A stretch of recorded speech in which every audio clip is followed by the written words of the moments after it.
Hello. Okay, अगर कोई एक बच्चा जल्दी से वेरीफाई कर दे that you can hear me and you can see the screen as well so that we can start.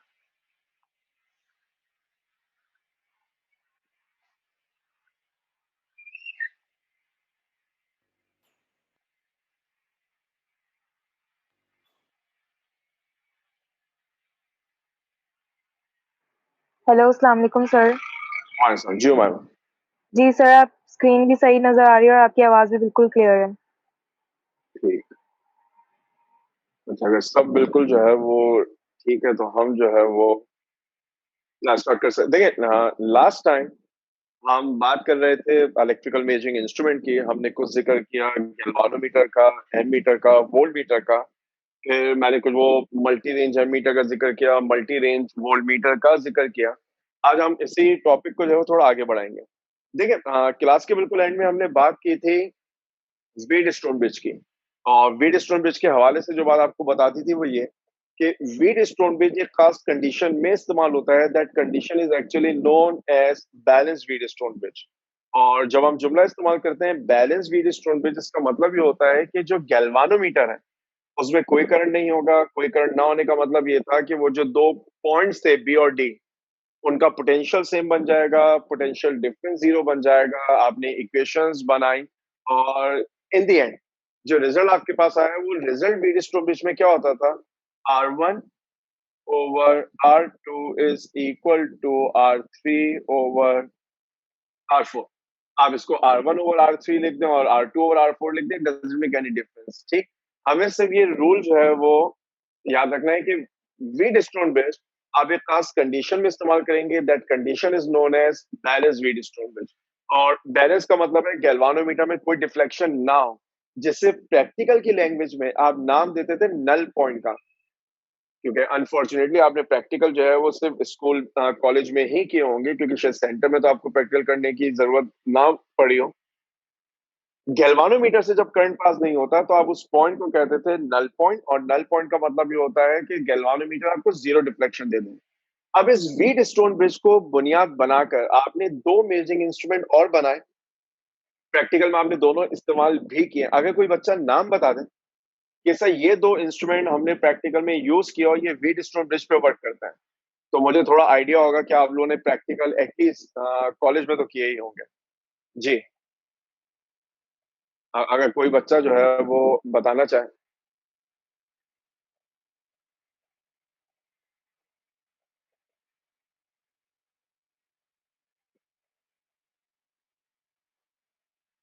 सब कॉलेज में प्रैक्टिकल का मसला ही होता है कि हमें सिर्फ यही पता हो कि कॉलेज में प्रैक्टिकल कौन सा कराया गया, यही हमारे लिए बहुत होता था। अब ये इंस्ट्रूमेंट याद आ जाए ये तो बड़ा मुश्किल काम हो जाएगा। देखिए, एक प्रैक्टिकल आप परफॉर्म करते थे मीटर ब्रिज का और एक प्रैक्टिकल आप परफॉर्म करते थे पीओ बॉक्स। मीटर ब्रिज तो कराची के हर कॉलेज में था। मेरे ख्याल से पीओ बॉक्स ऐसा प्रैक्टिकल था जो बहुत ही गिनती के जो है वो कॉलेजेस में होता था। हमें कम से कम इतना इन इंस्ट्रूमेंट को समझ लेना है कि हम एमसीक्यूज का जवाब दे सकें।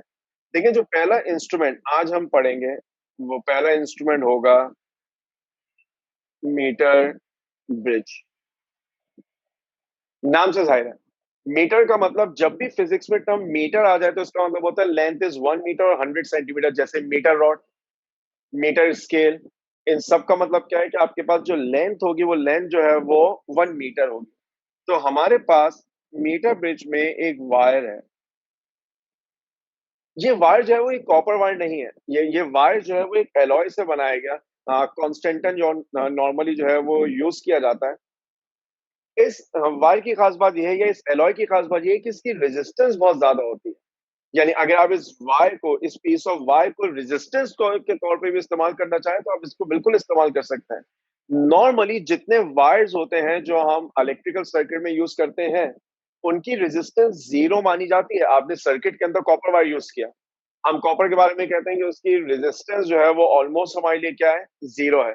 यही वजह है कि जब आपने बल्ब बनाया तो क्योंकि बल्ब ने जूल्स लॉ के उसूल पे चलना था और जूल्स लॉ का उसूल था हीट डिसिपेशन, हमें ज्यादा रेजिस्टेंस चाहिए थी। तो बल्ब के अंदर आप कॉपर वायर नहीं लगाते, आप बल्ब के अंदर टंगस्टन फिलामेंट लगाते हैं क्योंकि टंगस्टन मेटल है। टंगस्टन की रेजिस्टेंस जो है वो ज्यादा होती है। ठीक है, लेकिन टंगस्टन हीट अप होगा वो ग्लो करेगा। जो कॉन्स्टेंटन एलॉय है इसकी रेजिस्टेंस भी क्या होती है, ज्यादा होती है।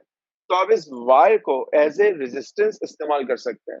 अब मीटर ब्रिज को मीटर ब्रिज क्यों कहा? क्योंकि एक वायर होगा। इस मीटर ब्रिज में आपके पास कुछ स्क्रूज होते हैं जहां पर आप वायर कनेक्ट करते हैं। हो सकता है जिन बच्चों ने कॉलेज में प्रैक्टिकल परफॉर्म किया है उनको ये शक्ल देख के कुछ याद है। ये जो मैंने रेड डॉट्स बनाए ये वो स्क्रू है जहां पे आप वायर को कनेक्ट करते हैं। जैसे गैल्वानोमीटर एमीटर में होते थे वो रेड और ब्लैक कलर के, आप उन्हें जो है वो ओपन करते थे, वायर लगाते थे, उन्हें टाइट कर दिया जाता था। बिल्कुल वैसे स्क्रू मौजूद है। इसके अलावा यहाँ पर एक स्केल होता है। वो स्केल दर हकीकत बिल्कुल इस वायर के नीचे होता है, तभी तो इसका नाम ब्रिज बन गया। ये हमारे पास स्केल है। स्केल पे यहाँ कहीं पर मौजूद होगा 0, यहाँ कहीं पर मौजूद होगा 100 सेंटीमीटर, तभी इस इंस्ट्रूमेंट का नाम मीटर ब्रिज है। अच्छा, अब ये जो दोनों रेड स्क्रूज हैं ये आपस में कनेक्टेड है। इसी तरीके से ये तीनों आपस में कनेक्टेड है और ये आपस में कनेक्टेड है। ये वजह है कि शायद कुछ बच्चों को जो है वो ये बात याद आ जाए कि आपके पास अगर आप इस सर्किट में देखें तो दो गैप बनते हैं। एक कहलाता था आपके पास लेफ्ट गैप और एक आपके पास कहलाता था क्या? Right gap. तो ये वाला गैप जो है वो आपके लिए क्या कहलाएगा? Left gap.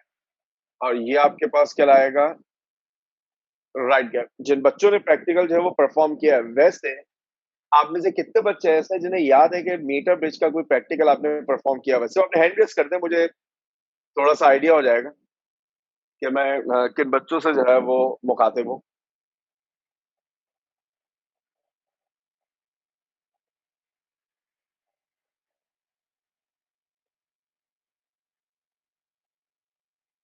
मेरा ये ख्याल है कि तकरीबन शायद 30-35% बच्चे जो है वो इस बात से वाकिफ है।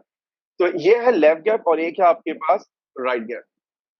Metre bridge works on the principle of Wheatstone bridge. Wheatstone bridge में आपको 4 रेजिस्टेंसेस चाहिए होती हैं। तो एक रेजिस्टेंस आप यहां पर कनेक्ट करेंगे लेफ्ट गैप में।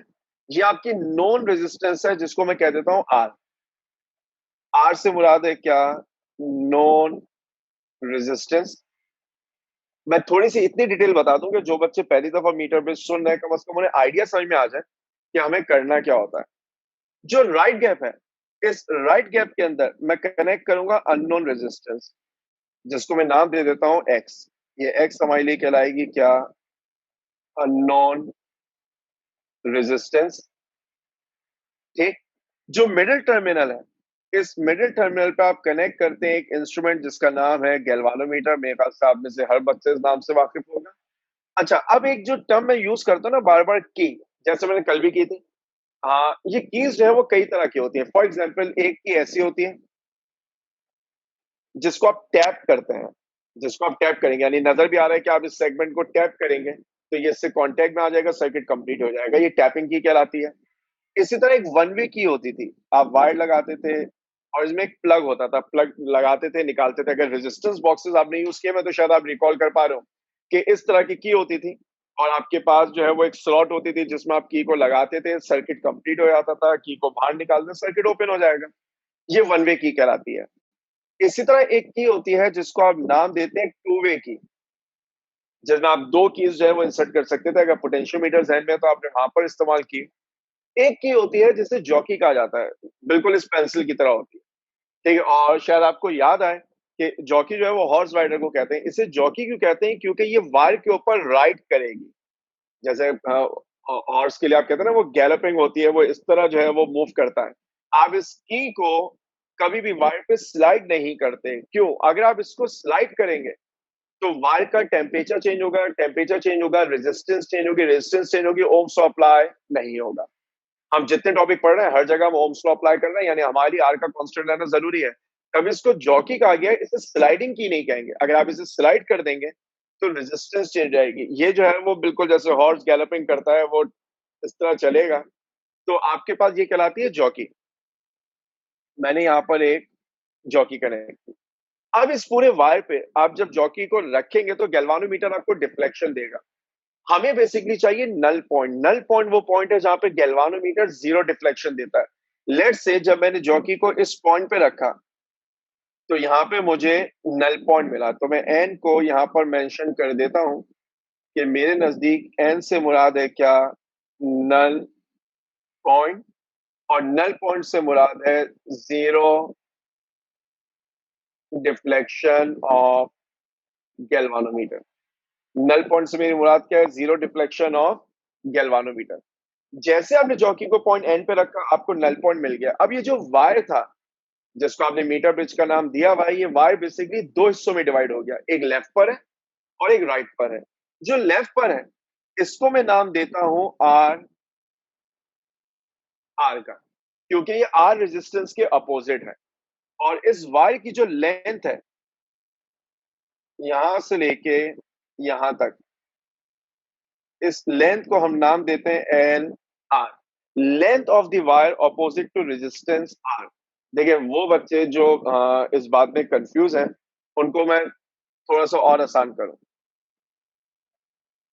ये वाली जो रेजिस्टेंस है जो इस सेगमेंट का राइट होगा वो कहलाएगा आर एक्स, क्योंकि उस वाई की रेजिस्टेंस से जो अननोन रेजिस्टेंस एक्स के अपोजिट है। और जब आप इसकी लेंथ निकालेंगे तो ये लेंथ आपके पास क्या कहलाएगी, एल एक्स।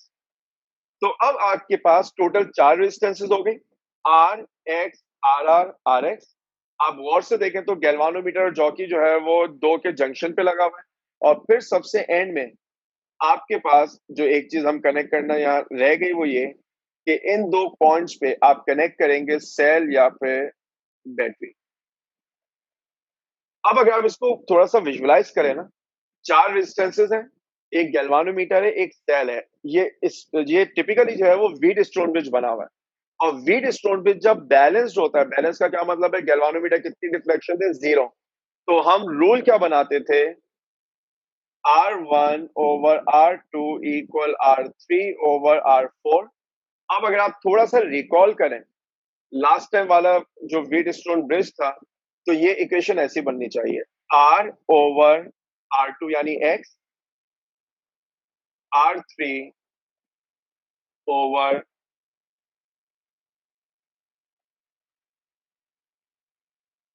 RX।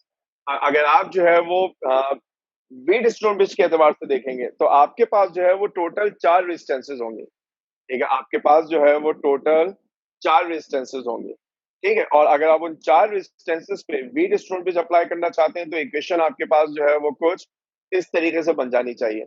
अच्छा, शायद आपके जहनों में मौजूद हो कि आर किसके बराबर होता है, रो एल ओवर ए के। अगर मैं बात करता हूं रेजिस्टेंस की, ठीक है, एक रेजिस्टेंस ऑफ अ वायर की, तो जो रेजिस्टेंस ऑफ अ वायर है वो रेजिस्टेंस ऑफ अ वायर हम कैसे निकालते थे, R is equals to rho L over A से। ठीक है, अगर आपके जहनों में जो है वो ये वाला फॉर्मूला जो है वो मौजूद है तो आप बआसानी बता सकते हैं कि ये जो आर आर है,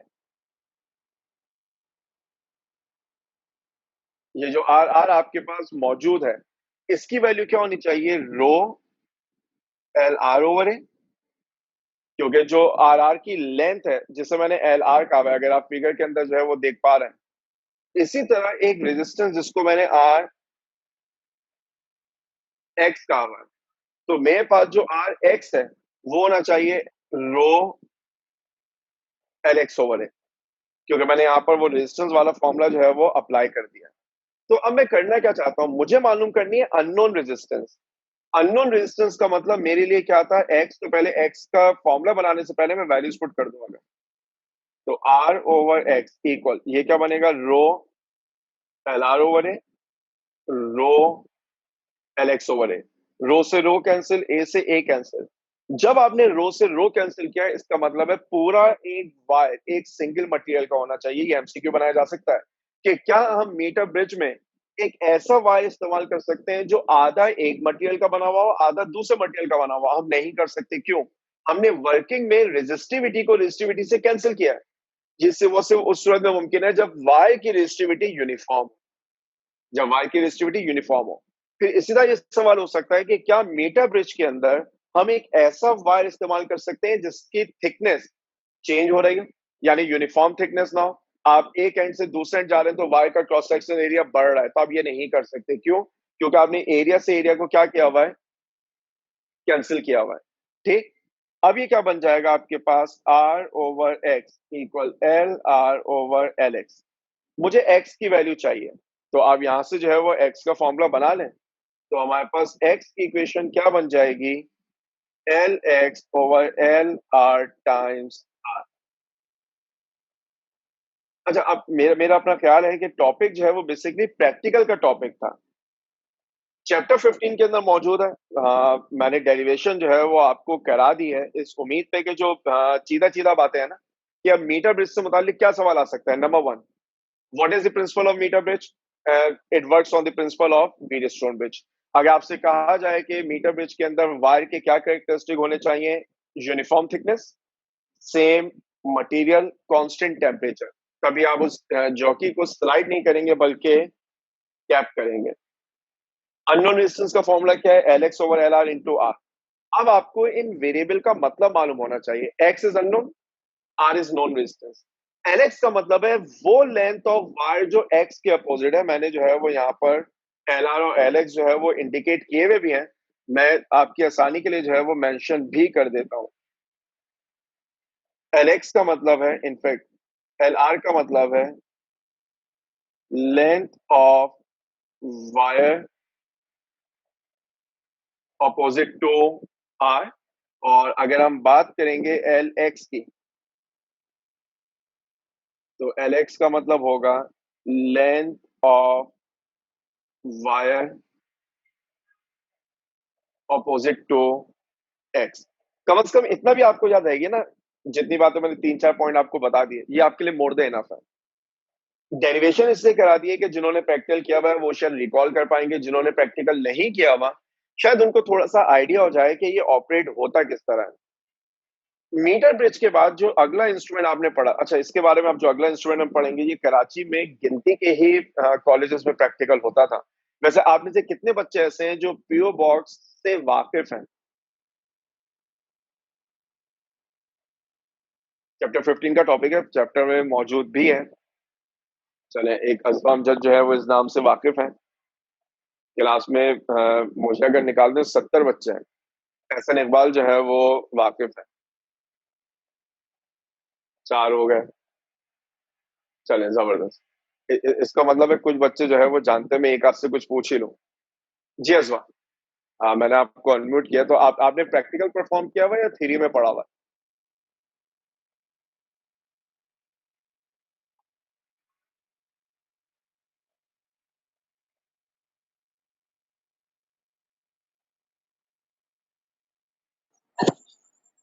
जी हसन, सर थ्योरी में पढ़ा है। अच्छा थ्योरी में पढ़ा हुआ है, जबरदस्त। चले सर, प्रैक्टिकल परफॉर्म नहीं किया आपने? No sir. ओके, देखिए PO box once again practical का टॉपिक है। देखिए वो टॉपिक जो प्रैक्टिकल के होते हैं ना, उन्हें प्रैक्टिकल के हमने बनाए इसलिए दिए हैं क्योंकि जब तक आप परफॉर्म नहीं करते ना, बात वाजे नहीं हो पाती। मैं फिर भी आपको एक ओवरव्यू दे देता हूं कि पीओ बॉक्स है क्या। पीओ बॉक्स जो है वो बेसिकली एक इंस्ट्रूमेंट है which works on the principle of Wheatstone bridge.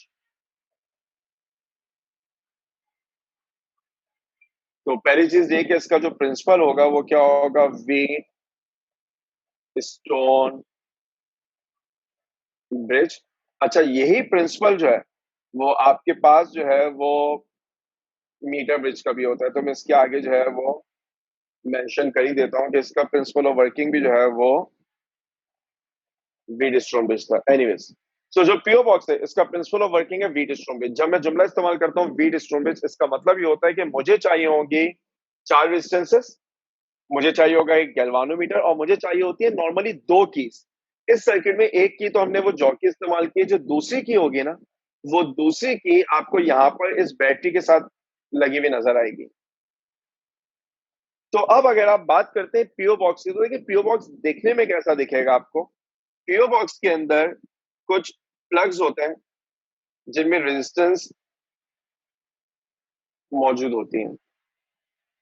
अगर मैं एक दफा थोड़ा सा बना दूं, उसके बाद हम इसकी बाकी बातें देख लेंगे। कुछ ऐसा, ये जो मैंने ब्रैकेट्स बनाए हुए हैं, ये ब्रैकेट बेसिकली वो स्लॉट्स है जहाँ पे की इंसर्ट की आती है। अगर आपने रेजिस्टेंस बॉक्स देखा हुआ है तो वो रेजिस्टेंस बॉक्स में एक यू बना हुआ होता था और उसके अंदर वो होल्स होते थे जिसमें आप वो प्लग जो है वो इंसर्ट करते थे। बिल्कुल एग्जैक्टली सेम चीज है। आपके पास जो होल्स है जिनके अंदर आप कीज जो है वो इंसर्ट करेंगे, ये तीनों मिलके कहलाते हैं पी। ये तीनों आपके पास मिलके कहलाएंगे पी, ये तीनों मिलके कहलाते हैं क्यू। ये सब कहलाता है क्या? हाँ, ये हो गए टोटल तीन रेजिस्टेंसेस। यहां पर वायर कनेक्ट करने के लिए एक टर्मिनल यहां पर है, एक टर्मिनल यहां पर है। मैं इसको एक क्यों कह रहा हूं? क्योंकि ये आपस में कनेक्टेड है। एक टर्मिनल यहां पर है, इसी तरीके से एक टर्मिनल यहां होगा जिससे एक की कनेक्टेड है। ये जो सिंबल मैंने बनाई ये टैपिंग की कहलाती है। आप इसको टैप करेंगे, आप इसको जो है वो प्रेस करेंगे। इसी तरह एक टर्मिनल यहां पर, ये आपके लिए टैपिंग की हो जाएगी। जिन बच्चों ने, अगर किसी ने इंस्ट्रूमेंट देखा है जिसके जो है वो चांसेस ना होने के बराबर है, ये वाला टर्मिनल इंटरनली इस की से कनेक्टेड होता है और ये वाला टर्मिनल जो है वो इंटरनली आपके पास जो है वो इससे कनेक्टेड होगा। ठीक है, ये इंटरनली जो है वो कनेक्टेड है। हम करेंगे क्या? हम करेंगे ये कि मैं डायग्राम को जो है वो सिर्फ सिंपल रखना चाह रहा हूँ, इसलिए खत्म कर रहा हूँ। आपने कनेक्ट करना होता है सर्किट के अंदर गैल्वानोमीटर, आपने सर्किट में कनेक्ट करनी होती है एक अननोन रेजिस्टेंस। तो हमने जो है वो उसूल ये बनाया कि फर्स्ट क्या, अगर आपने इस टर्मिनल पे जो है वो कनेक्ट कर दिया सेल, ठीक, और इन दो पे आपने कनेक्ट कर दिया गैल्वानोमीटर, और फिर यहीं पे आप कनेक्ट करते थे एक अननोन रेजिस्टेंस एक्स।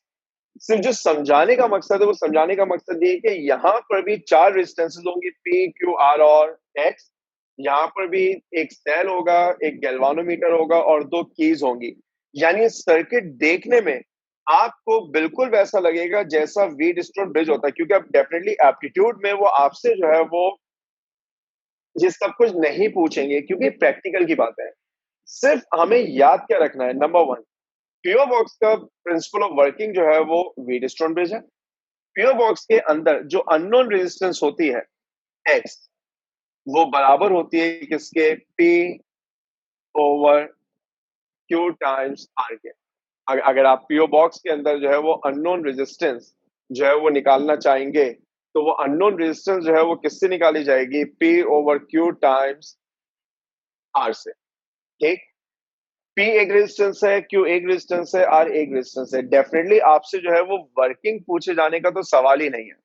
लिहाजा अगर सिर्फ इतना भी याद रह जाए कि पीओ बॉक्स का प्रिंसिपल ऑफ वर्किंग क्या है, और अगर कोई इतना पूछ ले कि पीओ बॉक्स में और मीटर ब्रिज में कौन ज्यादा प्रिसाइज है, तो याद रखिएगा पीओ बॉक्स जो है वो ज्यादा प्रिसाइज, ये ज्यादा एक्यूरेट इंस्ट्रूमेंट है to measure the resistance, to measure the unknown resistance.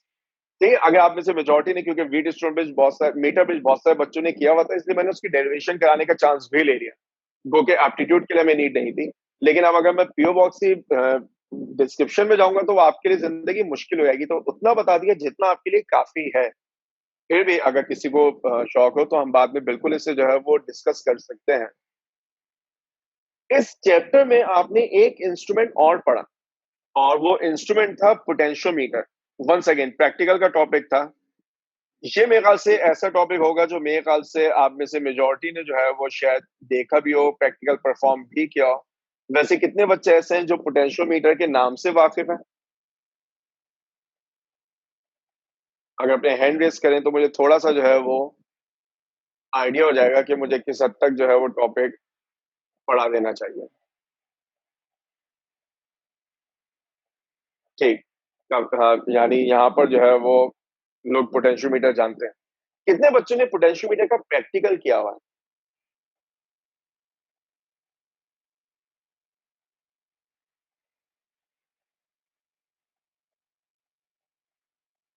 चले, हाँ, मेरा ख्याल है कि कम से कम 7-8 बच्चे तो ऐसे हैं जिन्हें याद आ रहा है। बाकियों को मेरे ख्याल से जब मैं वर्किंग बताऊंगा, क्योंकि जब मैं ई-कैट में पढ़ा रहा था किसी ने नहीं किया था। जब मैंने थोड़ा समझाया तो कुछ बच्चों को याद आया कि यस सर, हमने ये देखा है।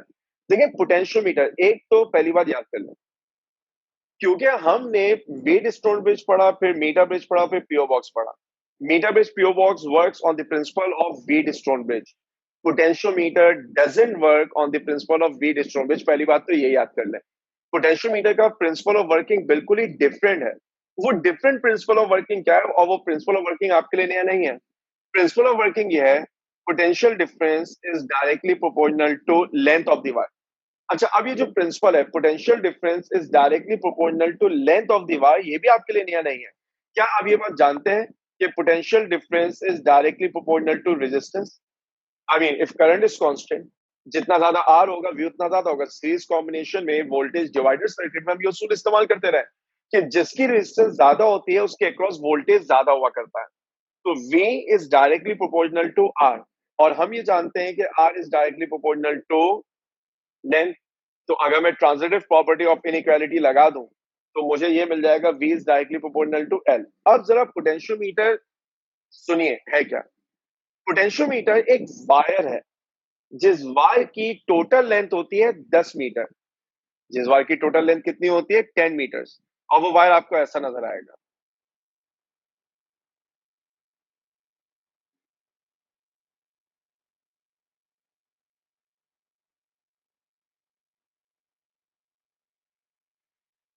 अब अगर आप इसको गिन लेना तो आपको टोटल 1 2 3 4 5 6 7 8 9 और 10 वायर नजर आएंगे।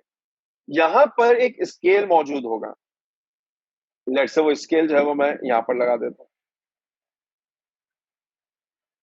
ये जो स्केल मैंने इस्तेमाल किया, इस स्केल की लेंथ होती है यहां पर 0, यहां पर 100। तो ये कितना बन जाएगा, 1 मीटर। मैंने कहा कि पोटेंशियोमीटर की लेंथ हम 10 मीटर लेते हैं, तो अब कुछ बच्चों का ये ख्याल होगा कि सर जहां जहां पे वायर बेंड हो रहा है वहां पे भी तो लेंथ है।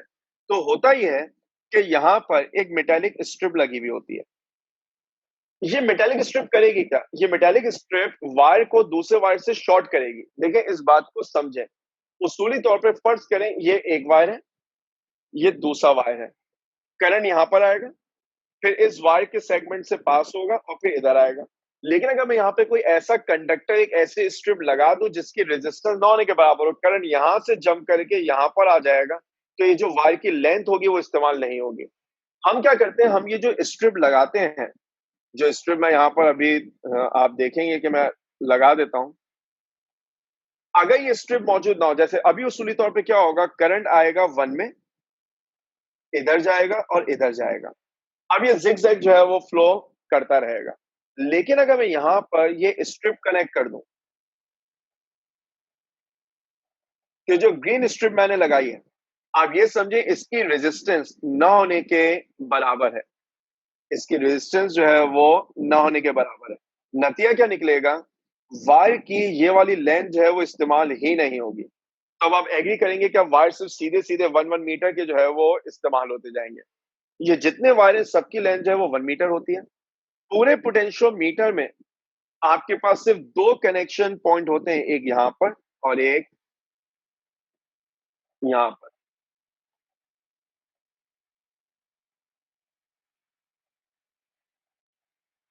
ठीक है, पूरे पोटेंशियोमीटर में आपके पास सिर्फ 2 कनेक्शन पॉइंट होंगे। हम क्या करेंगे, हम यहां पर कनेक्ट करेंगे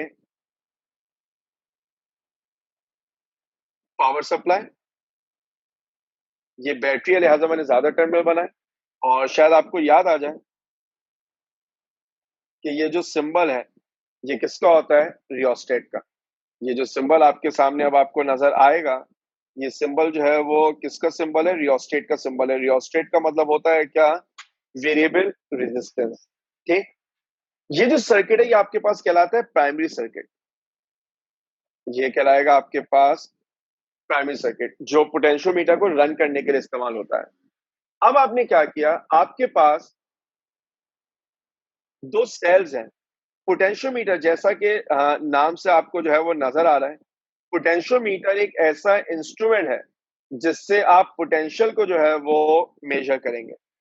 पोटेंशियोमीटर एक ऐसा इंस्ट्रूमेंट है जिससे आप पोटेंशियल मेजर करते हैं। याद रखिएगा, पोटेंशियल या ईएमएफ आप वोल्ट मीटर से भी मेजर कर सकते हैं, लेकिन वो ईएमएफ मेजर करने का अच्छा तरीका नहीं है। क्यों?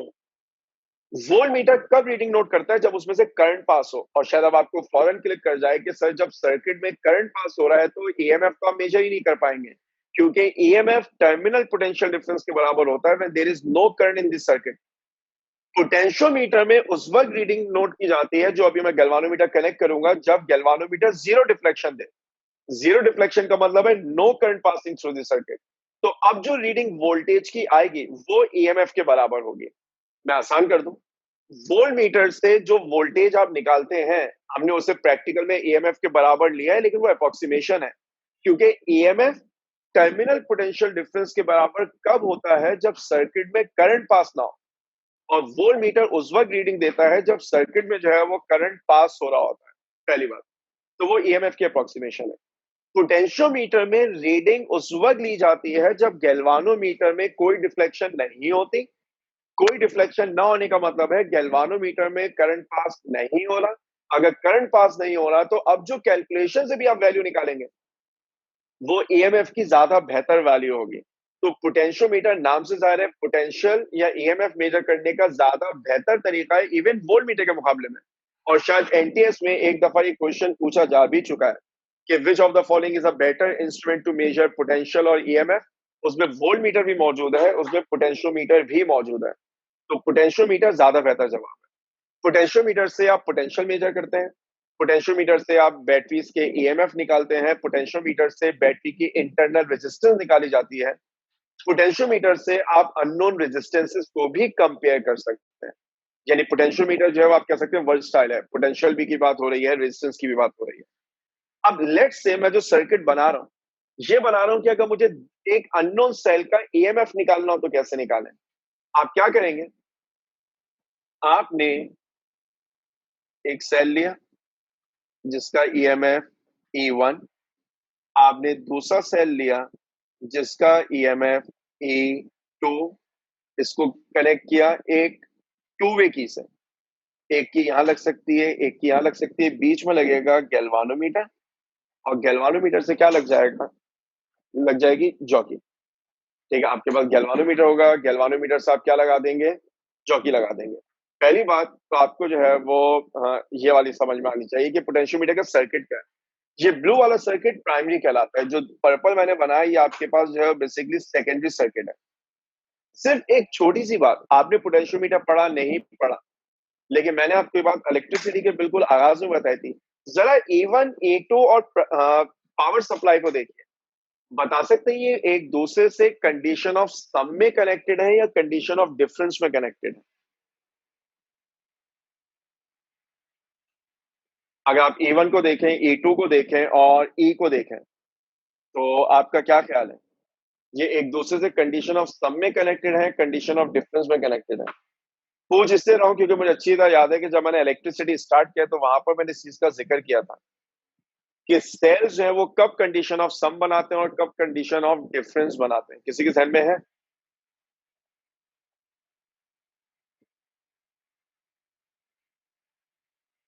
जी हसन बिलाल। सर ये डिफरेंस में, बिल्कुल ठीक। क्यों? क्योंकि सर दोनों पॉजिटिव के साथ अटैच है। बिल्कुल बिल्कुल सही कहा। Positive positive connect. Excellent, Hasan Bilal ने जो है बिल्कुल सही जवाब दिया कि सर आपने सारे सेल्स के पॉजिटिव मिला दिए। याद है मैंने इलेक्ट्रिसिटी के शुरू में बात कही होगी कि अगर आप सेल्स को कनेक्ट करते हैं इस तरह कि एक नेगेटिव दूसरे के पॉजिटिव से कनेक्ट हो, this is condition of sum, voltages add हो जाया करते हैं। लेकिन अगर आपने एक के नेगेटिव को दूसरे के नेगेटिव से और एक के पॉजिटिव को दूसरे के पॉजिटिव से कनेक्ट किया, तो अब ये कंडीशन ऑफ डिफरेंस कहलाएगी। एक दूसरे को कैंसिल करेंगे तो अब आपको नजर आना चाहिए। देखिए अगर मैंने की ये वाली इंसर्ट की, जिसको मैंने येलो ऑरेंज कलर से हाईलाइट किया, तो सर्किट में E1 आएगा। आप जॉकी को वायर पे रखेंगे, नल पॉइंट निकालेंगे, लेंथ ऑफ द वायर निकाल लेंगे। फिर आप क्या करेंगे? फिर आप जो है वो ये वाली की इंसर्ट करेंगे और ये वाली की जो है वो बाहर निकाल दी जाएगी। अब सर्किट में E2 आ जाएगा। अब जो लेंथ आएगी वो कहलाएगी बैलेंसिंग लेंथ फॉर E2। क्यों? क्योंकि बैलेंस क्यों हो रहा है? बैलेंस इसलिए हो रहा है, ये सेल कंडीशन ऑफ डिफरेंस में लगे हुए हैं। आपको एक ऐसा पॉइंट ढूंढना है जहां पर ईएमएफ जो है वो क्या बन जाए, जीरो बन जाए, ताकि गैल्वानोमीटर नल पॉइंट दे। प्रिंसिपल ऑफ वर्किंग हमने ये कहा कि V is directly proportional to L। क्योंकि मैं ईएमएफ के हवाले से बात कर रहा हूं तो मैं इसको E is proportional to L भी लिख सकता हूं, कोई बुराई नहीं। E is equal to some constant time L। अब अगर ये E1 है तो इसकी लेंथ कहलाएगी L1। ये L1 कहलाती है बैलेंसिंग लेंथ, वो लेंथ जिसपे सेल बैलेंस्ड हो जाए। बैलेंस होने का मतलब है गैल्वानोमीटर जीरो डिफ्लेक्शन देगा। और E2 किसके बराबर होगा? KL2। सिंप्लीफाई करेंगे तो E1 over E2 equal L1 over L2। तो बेसिकली आप करते क्या है, पहले आप सर्किट में E1 को लाएंगे, L1 निकाल लेंगे। कैसे L1 निकालेंगे? आपको वो पॉइंट चाहिए जहां पर Y की लेंथ जो है वो क्या बन जाए, जीरो बन जाए। फिर आप E2 को सर्किट में लाएंगे, लेंथ निकालेंगे। जो ईएमएफ का रेशो होता है वो लेंथ के रेशो के बराबर होता है। आसान कर दूं, अगर दोनों सेल, याद रखिएगा मैं E1 E2 की बात कर रहा हूं, सेकेंडरी जो प्राइमरी सेल है उसकी तो हम बात ही नहीं कर रहे। अगर E1 और E2 बराबर हुए तो दोनों का नल पॉइंट एक ही जगह पे आ जाएगा, तो दोनों की लेंथ भी क्या हो जाएगी, सेम। तो दोनों लेंथ का रेशो 1 आ जाएगा। तो आप इससे जो है वो थोड़ा सा अपनी सहूलत के लिए याद कर सकते हैं कि ratio of EMF is actually equal to ratio of length. ये फॉर्मूला है किसका? पोटेंशियोमीटर का। ठीक है, अगर आपने प्रैक्टिकल में जो है वो परफॉर्म किया हुआ है तो आपके लिए बात जो है वो थोड़ी सी जो है वो ज्यादा आसान हो जाएगी। वो बच्चे जिन्होंने प्रैक्टिकल में ये नहीं पढ़ा, आप पास जो है वो 10 इयर्स 12 इयर्स के एनटीएस के पेपर मेरे ख्याल से आपके पास मौजूद है। आप देख सकते हैं कि पीओ बॉक्स, पोटेंशियोमीटर आपको कितना जो है वो पेपर में नजर आया। तो आपको खुद इत्मीनान हो जाएगा कि इन टॉपिक की डेप्थ में आपको जाने की ऐसा कोई खास नीड है नहीं। एक इंस्ट्रूमेंट था जिसको आपने नाम दिया हुआ था एवोमीटर, AVO। ये क्वेश्चन जो है वो पेपर में एनटीएस में पूछा गया। एवोमीटर एक ऐसा इंस्ट्रूमेंट है जो एमीटर भी है, वोल्ट मीटर भी है, ओम मीटर भी है। क्योंकि करंट भी मेजर करेगा, वोल्टेज भी मेजर करेगा और रेजिस्टेंस भी मेजर करेगा। अगर आप सिर्फ ओम मीटर बनाना चाहते हैं तो अगर कभी आपसे पूछ लिया जाए कि भाई एम मीटर बनाना था, लो रेजिस्टेंस पैरेलल में लगा दी। वोल्ट मीटर बनाना था, हाई रेजिस्टेंस सीरीज में लगा दी। अगर आप गैल्वानोमीटर से ओम मीटर बनाना चाहते हैं तो हम क्या करते हैं, हम गैल्वानोमीटर के साथ एक वेरिएबल रेजिस्टेंस सीरीज में लगाते हैं। अब ये वेरिएबल रेजिस्टेंस आपने दो तरह की पढ़ी है, एक होता था रेजिस्टेंस बॉक्स और एक होता था rheostat. Resistance box is a calibrated unknown resistance. क्यों कैलिब्रेटेड? उसमें कीज पे लिखा होता था ना, ये की निकालेंगे तो 1 ओम है, ये की निकालेंगे 2 ओम है, ये की निकालेंगे 3 ओम है। रियोस्टेट में तो स्लाइडर होता था जिससे आप मूव करवाते थे। तो रियोस्टेट इज नॉन कैलिब्रेटेड, आपको रियोस्टेट से कभी पता भी नहीं चलेगा उसकी रेजिस्टेंस कितनी है। मेजिंग इंस्ट्रूमेंट में हमें सिर्फ यही बातें जो है वो करनी थी। क्योंकि 1 मिनट बाकी है। कल मैंने एक सवाल आपके लिए छोड़ा था, अगर मैं एमीटर को सीरीज की बजाय पैरेलल में लगा दूं तो क्या होगा? किसी ने इसके ऊपर सोचा? मैंने भी वो एमीटर का जिक्र किया तो मुझे ख्याल आ गया कि मैंने एक सवाल जो है वो आपके हाथ से छोड़ा हुआ था। चल, अगर आप में से किसी ने जो है वो नहीं सोचा तो मैं जल्दी से बता के बात जो है वो मुकम्मल कर दूं। देखिए, एमीटर की रेजिस्टेंस लो होती है। अगर आप एमीटर को जो है वो पैरेलल में लगा देंगे तो जिस रेजिस्टेंस के साथ वो पैरेलल में लगा हुआ उसके मुकाबले में एमीटर की अपनी वैल्यू बहुत कम है। नतीजा क्या निकलेगा, जब करंट आएगा तो वो रेजिस्टेंस की वजह सारा किससे गुजर जाएगा, एमीटर से। और वो करंट एमीटर के लिए इतना ज्यादा हो सकता है कि एमीटर जो है वो उससे जल भी सकता है। तो यही रीजन है कि आप एमीटर को हमेशा जो है वो सीरीज कॉम्बिनेशन में जो है वो कनेक्ट करेंगे। आप एमीटर को हमेशा जो है वो सीरीज कॉम्बिनेशन में कनेक्ट किया करते हैं। भारत, हमने जो है वो मैग्नेटिज्म में आखिरी टॉपिक पढ़ा था बीना कॉज अल्फा। उस बीना कॉज अल्फा की बुनियाद पर हमने गैल्वानोमीटर, एमीटर, वोल्ट मीटर और ये इंस्ट्रूमेंट पढ़े।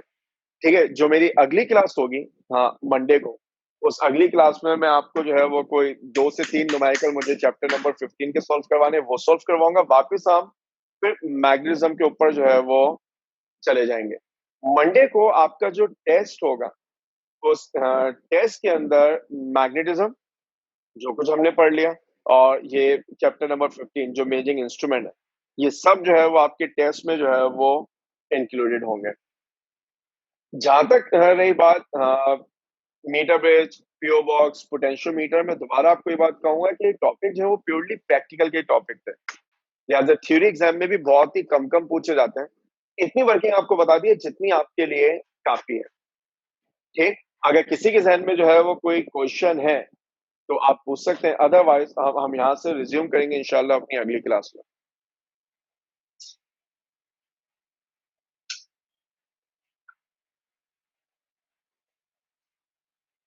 जी सोनिया। सर जो मंडे को टेस्ट हुआ था डिस्कस नहीं हुआ। ठीक, अच्छा जो टेस्ट था इलेक्ट्रिसिटी वाला वो अब मैं होपफुली अब मंडे को ही जो है वो डिस्कस कर पाऊंगा, और प्रॉब्लम शायद इसलिए नहीं होगी क्योंकि अब जो आपका टेस्ट होगा वो मैग्नेटिज्म का होगा। ठीक है, तो मंडे को हम जो है वो टेस्ट बिल्कुल रिव्यू कर लेंगे, कोई ऐसा इशू नहीं। जी मिसाल फातिमा। सर पोटेंशियोमीटर का प्रिंसिपल एक दफा दोबारा रिपीट करते हैं, वो नेट अटक गया था। देखिए पोटेंशियोमीटर का प्रिंसिपल ये है कि potential drop is directly proportional to length. अगर मैं आपको जो है वो स्क्रीन भी दिखा दूं तो शायद आपको नजर आ जाए कि पोटेंशियोमीटर का प्रिंसिपल ऑफ वर्किंग क्या है, कि आपके पास जो पोटेंशियल है V वो डायरेक्टली प्रोपोर्शनल होगा लेंथ के। जितना ज्यादा वोल्टेज ऑफ द सेल होगा आपको उतनी ज्यादा लेंथ ऑफ वायर चाहिए होगी बैलेंस करने के लिए। ठीक है, जी सर। अच्छा कोई एक और बच्चा भी कोई क्वेश्चन करना चाह रहा था, अगर किसी के जहन में कोई क्वेश्चन है आप पूछ सकते हैं, अदरवाइज